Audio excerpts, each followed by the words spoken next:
வணக்கம் நண்பர்களே, நான் உங்கள் வள்ளி அருணா. ரசித்து சமைப்போம், சுவையால் நினைவோம். இன்றைக்கி என்ன டிஷ் பார்க்க போகிறோன்னா, ஒரு சூப்பரான நான்வெஜ் ரெசிபி. எல்லாருக்கும் ரொம்ப பிடிச்சது. சிம்பிளாக பண்ணிடலாம். கடையில் வாங்கினீங்கன்னா ரொம்ப காஸ்ட்லி. நம்ம வீட்டிலே எப்படி பண்ணலான்னு பார்க்கலாம் வாங்க. எல்லாருக்கும் பிடிச்ச மாதிரி ஃபேமஸ் ஐட்டம் என்ன அப்படின்னு பார்த்தீங்கன்னா, கறி தோசை. இன்றைக்கி வந்து பாருங்கள், பார்க்கும்போது எவ்வளோ டெம்டிங்காக இருக்குன்ட்டு. இன்றைக்கி அந்த கறி தோசை எப்படி செய்கிறதுன்னு பார்க்கலாம். ரொம்ப ஈஸி தான். ஒரு சின்ன கப் எடுத்துக்கோங்க. ஒரே ஒரு எக்கு மட்டும் வந்து உடச்சி ஊற்றிருக்கேன். ஒரு தோசைக்கு தான் இப்போ நான் சொல்கிற அளவு. இதில் வந்து கொஞ்சமாக நம்ம மிளகு ஜீரகத்தூள் வச்சுருப்போம் இல்லையா, அதை வந்து லைட்டாக போட்டுக்கலாம். ஏன்னா நம்ம மட்டன்லேயும் வந்து கொஞ்சம் காரம் இருக்கும். அதனால் வந்து போட்டுட்டு கொஞ்சமாக சால்ட்டு, இந்த எக்குக்குள்ள சால்ட்டு மட்டும் தான் இது. அதுக்கப்புறம் நம்ம மத்தியானம் வந்து நான் வந்து இது நைட் பண்ணியிருக்கேன். மத்தியானம் வந்து மட்டன் மசாலா போட்டிருந்தேன்.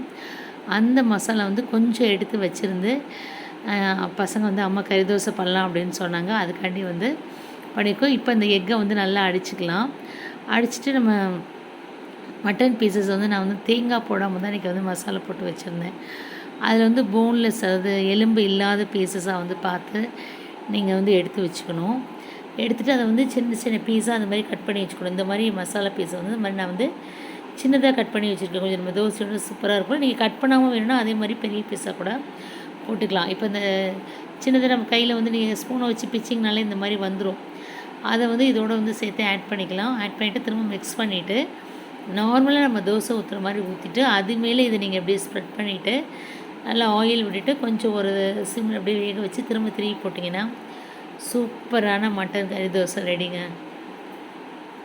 இப்போ நான் வந்து இதில் வந்து மிக்ஸ் பண்ணிட்டேன். பண்ணதுக்கப்புறம் இப்போ வந்து அடுப்பில் வந்து தோசைக்கல் போட்டிருக்கேன். லைட்டாக சூடு வந்ததுக்கப்புறம் எப்பவும் போல் நீங்கள் வந்து ஒரு கரண்டி மாவு போட்டு நீங்கள் எப்போவும் எப்படி தோசை ஊற்றுவீங்களோ அதே மாதிரி தோசை ஊற்றிட்டு இப்போ நம்ம அந்த மிக்ஸ் பண்ணி வச்சுருந்தோம் இல்லையா, எக்கோடு சேர்த்து அந்த கறி, அதை வந்து இதை வந்து லைட்டாக அப்படியே நீங்கள் வந்து எல்லா இடத்துலையும் படுற மாதிரி அப்படியே ஸ்ப்ரெட் பண்ணி விட்டுருங்க.